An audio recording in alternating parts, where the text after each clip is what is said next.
It's the Ross Tucker Football Podcast.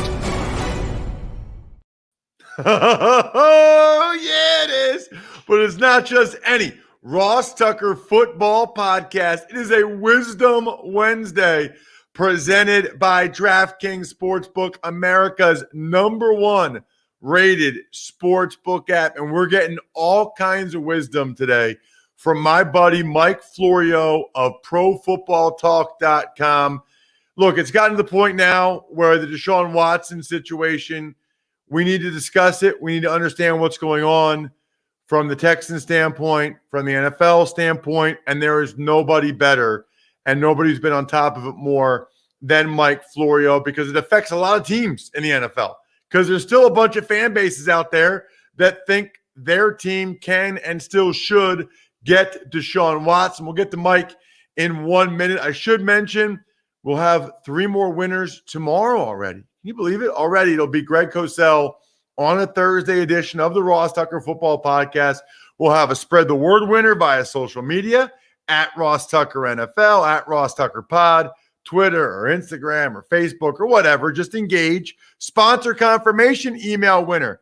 Take advantage of some of those glorious sponsors on the sponsor page over at RossTucker.com. Send it to me. Send me the email, and you might be the winner. And then the YouTube shout out, which we love. Just sign up for the YouTube page, youtube.com/RossTuckerNFL. Make a comment, and you could get a cameo-style shout out from your boy. Speaking of your boy, it's Mike Florio time. It's Big Show time. The Big Show. So I don't know how many years it was, Mike, that you and I were on TV together. It must have been 3, 4. I don't know if it was 5 years. It felt like we would get into debates, 2 or 3 nights a week. I got to be honest with you, Mike, on some level, I missed that. I think it was the better part of a decade. I think that's the best way to put it. That is awesome. That's a little bit of an inside joke there. For people that don't know, our co-host, Eric Casillas, would always introduce me as Ross Tucker, played the better part of a decade in the NFL because it sounded better than 7 years. Where are you? Where? I'm so used to your PFT live set. Where are you right now? Where are you, in the wine cellar? I'm in the wine cellar of my house, and the main reason I do it is number one. Well, 2 main reasons. Number one, it's right next to a Wi-Fi access point, so the chances of a problem are very, very small, which means I've just jinxed it. And secondly, my wife uses this spot when she does Zoom meetings, and all I have to do is drop my laptop and pop it open, and it's ready to go. Nice. I like it. Well, it's a good change up. I've been to the famous barn when I invited myself to your barn when I was doing that Marshall game. Who was that? Oh, Marshall, Cincinnati. And Cincinnati destroyed Marshall. I remember that game. And we watched Thursday Night Football at your place, but I did not see the wine cellar. It is awesome. Speaking of awesome, hopefully you guys follow Mike on Twitter at ProFootballTalk. I follow him. He doesn't follow me. It's a long story. He says because he doesn't find value in it. I think he doesn't like when I come at him for some of his stories and call him out. He doesn't want to go back and forth. That's my guess. I have no comment. All right.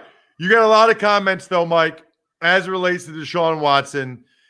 This is a weird deal, Mike, because when it was just 1, it didn't seem like the court of public opinion took it that seriously. It didn't seem like it got the amount of attention or traction that you would think when you're talking about a player like Deshaun Watson.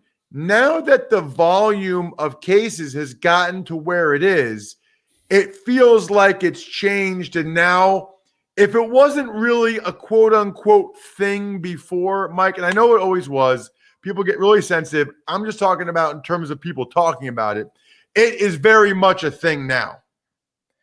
I don't know what the magic number is between 1 and 14 that makes it into something that cannot be ignored and cannot be easily explained and possibly cannot be fully and completely defended in a way that has Deshaun Watson blameless in every case. But we're past that point, whatever it is. At 14, that's where we definitely have to take it seriously. That's where the league has to take it seriously. The Texans are taking it seriously. The legal system will take each one of these cases seriously. prosecutors are going to be asked to consider potential charges, although I doubt that happens because it's very difficult to satisfy the very high bar of proof beyond a reasonable doubt. But yes, it is a problem now for Watson. It's a problem for the NFL. It's a problem for the Texans. And I don't see it going away anytime quickly because there are 14 women making these claims and apparently 10 or more still to come. So there's a lot there, right? So let's get to the police part of it, because that's one thing that you hear, and I see people reply to your tweets and stuff saying, well, if he actually did something wrong, he'd be getting arrested. Yeah, that's not how it works. You don't have to go to the police department if you have something happen to you that you don't like. Justice comes in multiple different potential forms. And one thing you can do is exercise your right of access to the civil justice system. And in the civil justice system, there are two primary ways that the courts work. One, they tell someone to do something or not to do something. For example, if your neighbor's building a fence that's on the wrong side of the property line, a court could tell that neighbor to tear the fence down. That's an example of what they call an equitable remedy. The legal remedy, though, and that's far more common in civil cases, is for one side to pay the other side money if proof is properly tendered of wrongdoing of some type. There's accidental wrongdoing, there's deliberate wrongdoing. And these are what we would call in the law tort claims. It's assault. It's an allegation that Deshaun Watson deliberately and intentionally did something that was offensive by way of touching another person. 14 different cases. The fact that there hasn't been any criminal complaint does not undermine the rights of the individuals in civil court. And one of the things that Tony Busby, the lawyer representing all of these massage therapists, wants to do is send a package of information to the Harris County District Attorney and spark a prosecution, get a grand jury going. Again, I think it's going to be very difficult to get a prosecution unless you've got evidence beyond the versions of Watson and the women who are making these claims. But that act, that effort to pressure the prosecutor to do something helps answer that question that is common. And I'm not saying it's an inappropriate question because a lot of people just don't understand. They assume if someone commits this kind of misconduct, they get arrested, they get prosecuted, they go to jail. You don't have to go to court. You don't have to go to the police in order to have rights that you can take to court. You know, there's so many different interesting things about this, Mike, that jump out to me. And I never like talking about these topics. I don't think anybody does, but that's why I bring you on, because you're the best there is when it comes to it. You know, one thing that really jumps out to me, Mike, I don't know anybody, especially professional athletes, that go to that many different people for massages. I mean, people are usually very particular. This is my chiropractor. This is my massage therapist. I mean, as more and more cases, you said maybe 10 more. I don't know anybody that goes to more than 10 people for massage in the same city, unless they all work at the same place and maybe he just schedules the time he wants and it's a gigantic place. I don't know, but that just seems off to me, Mike. Well, and there was an attempt over the weekend, and I don't know how much of this was a concerted effort by Watson's camp to leak information to TMZ, to maybe get TMZ on his side. But the explanation was, and I don't think it went over very well in the court of public opinion, that Watson didn't have access to his normal massage therapist early in the pandemic, so he started going elsewhere for these services. Well, during the pandemic, that would make it even more difficult to line up all of these individuals and make it even harder to understand why his one person that he goes to all the time, who presumably would make good money providing services only to him in a pandemic, why that wouldn't happen. So I was confused by the report. I think a lot of people were confused by it. And you're right, common sense suggests that just like a haircut, that's what I can relate it to. I've had 2 massages in my life. My neck tightened up in 2007 to the point where it was unbearable, and I had to have a couple of massages to loosen up the muscles. I can't imagine going to a bunch of different massage therapists, just like I can't imagine getting my hair cut a bunch of different places. You find one person you like and you stick with it. That seems to be the common sense approach. So some of these questions, Mike, are really just what I've seen people suggest, not necessarily coming from me, but I got to get your thoughts on it. There are people that no matter how many cases there are, believe that this is somehow just a money shakedown, a money grab. Your thoughts? I think it becomes very, very difficult to show that every one of these people are making a money grab, that they're fine with what happened until they find out, oh, wait, people are suing Deshaun Watson for that stuff that happened during the massage, even though I was fine with it. I want mine too. And 1 becomes 2, becomes 8, becomes 10, becomes 14, becomes 24. I think that becomes difficult to sell. That many people who otherwise were perfectly fine with whatever it is that happened, assuming that there were things that happened that, were consensual, but you could say after the fact you didn't consent to. Now, that's one way to look at it. The other way to look at it is nothing inappropriate happened, and 14 people are making it up to 24 are making it up. That's even harder to sell, that it's a grand conspiracy of people making false claims against a guy who otherwise never did anything wrong as far as anyone is concerned. He's one of the least likely guys in the NFL to have these kinds of claims brought against him. So either one is a tough sell, especially the idea that it's all false, but the idea that they all were fine with it and they've pivoted to a money grab, it's going to be hard to prove. And he's going to have to prove it one person at a time up to 24 different times. What is the standard, Mike? I mean, obviously, if he touched them inappropriately, I understand that. But the stuff I had read was like he asked if they would massage his glute or something. What constitutes an actionable offense? Not to get too graphic here, but I'm just curious. Right. No, and there's a way to do it without being graphic. An assault can be as simple as walking up to someone and putting your hand in their face. It's an offensive contact with another person that the other person did not consent to, did not want, and they are offended by it. It's one of the first things you learn in law school when we talk about intentional misconduct, assault and battery. You walk up to somebody and you touch them. We all have the right to not be touched by other people in a way that we don't want to be touched by other people. The extent of that touching is what gives rise to what the compensation would be in court. That's how it works in court. Somebody has something happen to them that they don't like, that violates their rights.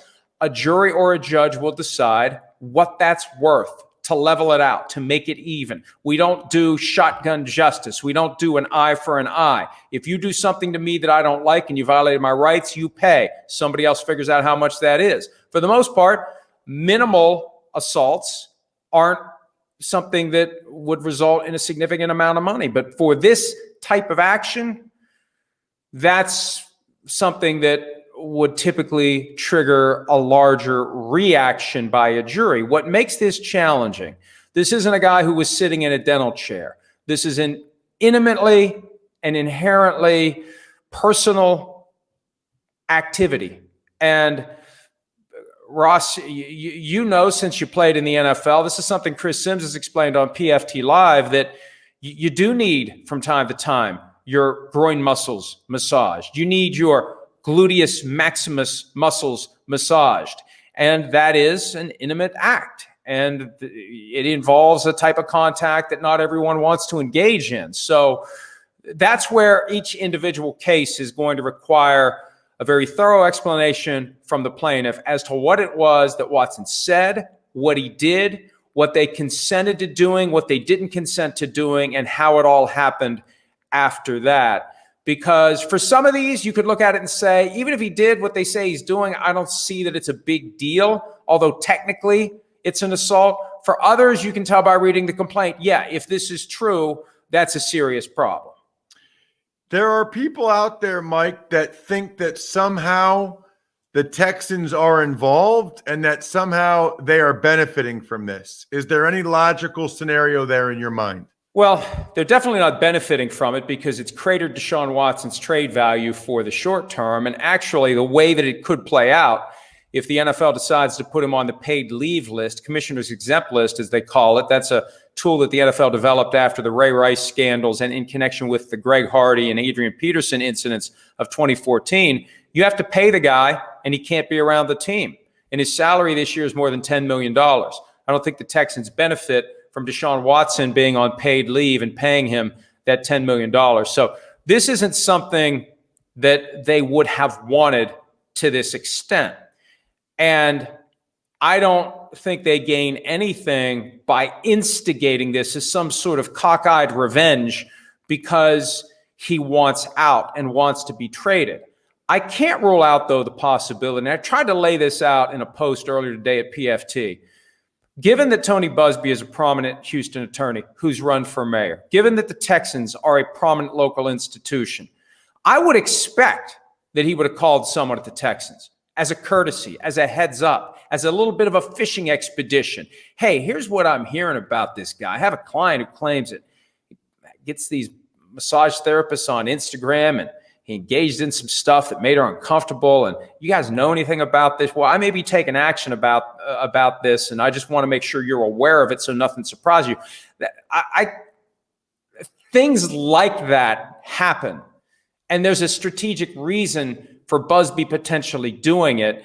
That doesn't mean they're in cahoots. That doesn't mean there's a grand conspiracy against Deshaun Watson. And I'd be stunned, even as dysfunctional as the Texans have been over the past year, I'd be stunned if they in some way wanted this problem that they now have staring them in the face, that they've got to figure out what the hell are we going to do about it.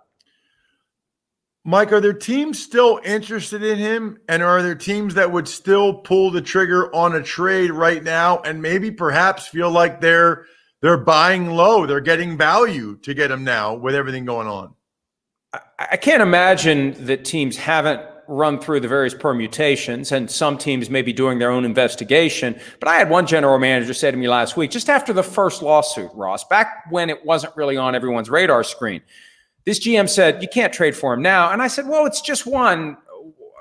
It depends on what the Texans want. Maybe they want less now. Who knows? Well, once it got to 6 or 7 for me, maybe even less than that. I mean, once it got to multiple, that's when I started saying, you're going to at least have to see how this plays out. And you better be damn sure that your own investigation is getting somewhat close to the truth. I think that any team out there that would make a play for him now, number one, would not give up very much. And number two, would have to have an owner who is willing to take on the PR problems that necessarily could flow from this over the coming weeks, months, and years, and also be willing to pay this guy potentially to not play. Salary of $10 million this year, salary of $35 million next year, and you don't know how long the NFL may ultimately put him on ice on the commissioner exempt list. So you say let it sort out. I mean, Mike, don't things like this take years? I mean, 24 civil lawsuits separate. I mean, couldn't that take years and years? They're not going to have him on the NFI list or whatever, the commissioner's exempt list, for 3 years, are they? Well, that's what they have to figure out when they do their own investigation. What they did with Antonio Brown. Now, Antonio Brown had multiple other incidents that he was investigated for. But last year, the NFL imposed discipline on him for other incidents. Remember, there was the altercation with the driver of the moving truck, for example. He pleaded no contest to felony charges. He got suspended 8 games for that. And I think also on top of that, the allegation that someone who told SI.com that he had behaved improperly and then was retaliated against via text message, that was probably part of the 8-game suspension too. But they didn't do anything with the civil lawsuit that was filed in September of 2019 by a woman in Florida alleging sexual assault and rape. That's still pending, and the NFL's attitude is, we'll just wait and see how that plays out. And you could do that if you're the NFL with Deshaun Watson if it was just one. The problem is at 14 and potentially 24 and possibly more, the idea of saying, we're just not going to do anything and he's good to go, and we're just going to let these lawsuits continue to move forward and just, hey, nothing we can do about it. That would be inconsistent with the sensitivity that we've seen from the NFL to PR issues in the past. Most employers, their attitude is, as long as you can show up for work, you're working. Someone's suing you, that has nothing to do with your job. You're being prosecuted, that has nothing to do with your job. The NFL is one of the rare employers where it does have something to do with your job because it makes the NFL look bad, and the NFL doesn't want to have games broadcast where people have to talk about these unsavory things. So the NFL has a tough call to make here. about what they're going to do while these cases move forward. And you could argue that from Deshaun Watson's perspective, the best result very well may be to settle all of the cases, pay whatever it has to, it takes, whatever it takes at this point, and move on. And then the NFL can finish its investigation, mete out discipline if there's going to be discipline. But that's the only way to make this thing something that doesn't hover over him for multiple years. Find a way to settle it now. I don't get the impression that's something he's interested in doing. So what's interesting about it, Mike, what you just said is, and that's where I was thinking he'll end up settling it and he'll play this year. But because the downside, at least in the near term, would be the commissioner's exempt list, then he gets paid, Mike, to not have to play for the team he doesn't want to play for anyway. So from a football standpoint, his downside would be he gets to stay home, no injury risk, no wear and tear, not playing for the organization he doesn't respect, but he still gets all his money while he fights this. That makes me wonder a little bit. Well, and the money finances the defense and potentially finances the settlement or the verdicts if you start having one verdict after another. I think part of the problem was, and Tony Busby alluded to this last Friday at his press conference, when the first case was presented to Deshaun Watson's legal team. Rusty Hardin wasn't involved at the time, but whoever it was someone in California. Tony Busby mentioned the name, and I just can't remember it right now. But whoever it was dismissive and frankly pissed off Tony Busby. And the window was shot at that point to try to get the thing settled without it becoming a big deal. And I struggle with these possible strategies because if he did it, he deserves everything that he gets. If for some reason he didn't do it or it was an innocent misunderstanding, which again is hard to believe at this point, hard to process at this point, the sooner he would have gotten these cases settled and as part of the settlement gotten a commitment that these individuals aren't going to talk about this to anyone, that would have sealed off any potential discipline from the league because they don't have subpoena power. They can't make people talk. If you can convince someone who would accuse you of wrongdoing to leave you alone and to not go to the NFL and tell their story over and over and over again, like Ezekiel Elliott's former girlfriend did, 6 interviews with the league office. If you can short circuit that process, then the league can't do anything to you. And again, I hate the idea of giving that advice to somebody who did something he shouldn't have done. And I wouldn't represent someone if I had reason to believe that they had done this. But if there was an opportunity to settle early on, that's what should have happened. And, there's a chance. I talked to an agent recently who said, I've settled 3 things like this for clients over the course of the last year, not to the same extent, but somebody's complaining about something, they're making a stink, you cut a check and you move on. It's a cost of doing business. You're going to have people who make those claims. Now, again, that's for one here or there.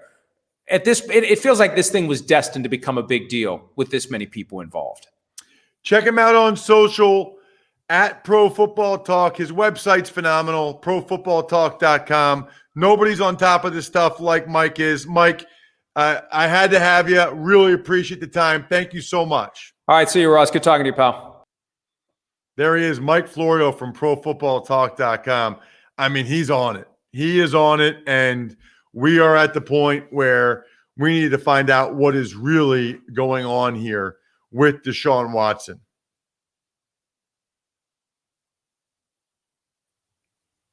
Tuck's Takes. All right, so speaking of Deshaun Watson, any other thoughts?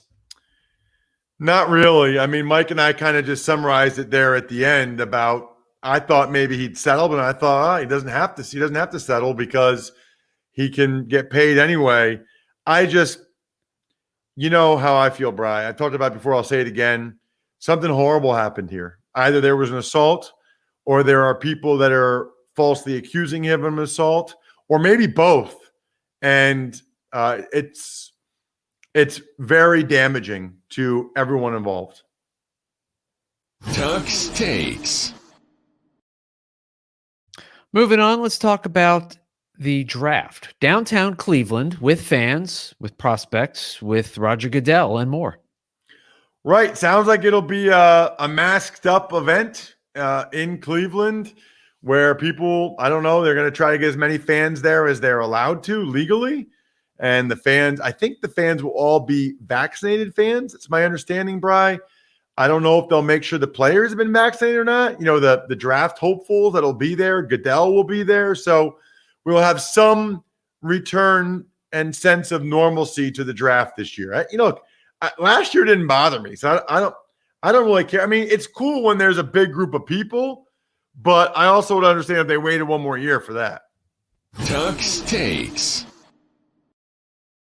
Let's get to some of the signings. The Titans signed wide receiver Josh Reynolds. Raiders signed center Andre James to a pretty nice deal. Colts signed former Chargers Sam Tevi. Packers re-signed Kevin King. And the Giants give Adoree Jackson big money deal, 3 years, $39 million. So the Titans obviously needed a receiver after losing a couple guys, including Corey Davis. They lost Jonnu Smith. Reynolds had a decent year for the Rams last year. I kind of like that bargain shopping by the Titans. Andre James, I don't know much about this guy other than the Raiders evidently love him, think he's going to be really good, and we're willing to pay him pretty well without much of a track record. Sam Tevi, I think, is probably best served in a swing tackle role, but the Colts, I believe, are getting him before the draft just so that they don't have to take an offensive tackle. Kevin King's not a bad corner. He just had a really, really bad NFC Championship game. And I don't understand the Giants giving Adoree Jackson that much money at all. Not at all. I mean, I think he's been hurt 18 of the last 32 games, or maybe he's only played in 18 of the last 32 games, and he got cut by the Titans, who didn't want to give him $10 million for 1 year, but the Giants give him $39 million for 3 years, including over $20 million, fully guaranteed. It just goes to show, like I said on Twitter, at RossTuckerNFL, that Dave Gettleman realizes the Giants need to win this year, or he's in trouble. Tuck's Takes. On the college prospect front, Alabama wide receiver Devontae Smith says he weighs 170 pounds and he is not going to do anything at the pro day, while Virginia Tech cornerback Caleb Farley underwent a second back surgery. So a lot of interesting things here. Alabama had their pro day. Devontae Smith didn't do anything. Said he weighed 170 pounds. I don't know if they actually weigh him, but that's what he said he weighed. And he didn't do anything. So no combine, no Senior Bowl, and no pro day. I wonder if this is going to be sort of a precedent, Bri. If, there are going to be more guys that just say, listen, I'll do the interview so you can get to know me a little bit, but everything you need to see about me is on the tape. It's on the field. Because he's literally doing nothing else in the pre-draft process. No workouts, nothing physical in the pre-draft process. I also thought it was funny that Mac Jones' agent came out and said he's going to come out and he just loves to compete. He's going to throw. He doesn't have to. He's going to throw because he loves to compete, which is basically the same as saying Devontae Smith doesn't love to compete. And then Najee Harris getting all kinds of praise because his flight got canceled, so he drove from Dallas to Birmingham.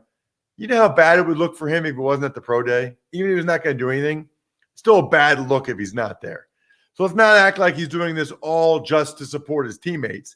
I'm sure that's part of it. I think you realize it's not a good look. You could say that the flight got canceled because of lightning or whatever. People are going to still wonder why you weren't there. As for Caleb Farley, this is bad news, Bri. I mean, according to our guy Dane Brugler, this is a second back surgery.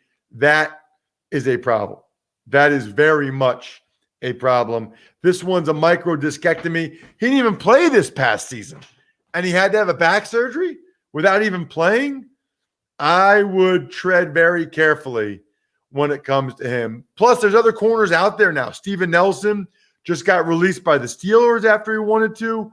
Kareem Jackson did go back, however, to the Broncos. It sounds like Marcus Mariota is going to be staying in Las Vegas with the Raiders. Took a pay cut down to $3.5 million. Look, this is how some teams do it, right? They got to the point where Mariota realized there wasn't really more out there for him. There wasn't more money out there for him. There wasn't a better role out there for him. Well, I don't know. I guess I'm kind of surprised he didn't try to go somewhere like Philadelphia where if Jalen Hurts falters, maybe Mariota could have gotten some playing time there. He'd rather stay in Vegas. I think that's kind of interesting to me. Speaking of interesting, we still got it. 100-1 odds over at DraftKings Sportsbook. Just use the code Ross on any of these Final Four college hoops games. 100-1 odds. Glorious. We got the Sweet 16 coming up this week. It'll be the same next week with the Final Four. Bet on any team, 100-1 odds. Amazing. I love it. Use the code Ross. Shout-outs are in order. Pizza Boy Brewing, Sporticulture, Vision Comics with an X. We will have the Fantasy Feast podcast today with Joe Dolan going over all these other skill guys that have signed places from a fantasy perspective. Greg Cosell, the GOAT, is back on Thursday. I think we're done here. Thanks for listening to the Ross Tucker Football Podcast. Make sure to also subscribe to the Fantasy Feast, Even Money, Business of Sports, and College Draft. All available at Apple Podcasts, RossTucker.com, or wherever podcasts can be found. A lot of times on the show, I mentioned DraftKings. Here's what you need to know. You got to be 21 or older, New Jersey, Indiana, or Pennsylvania only. New customers only. Restrictions apply. See DraftKings.com/sportsbook for details. Gambling problem, call 1-800-GAMBLER, or in Indiana, 1-800-9-WITH-IT. By the way, if what I was talking about included a deposit bonus, doesn't always, sometimes it does. Deposit bonus requires 25 times playthrough, and deposit bonuses are paid out in site credit.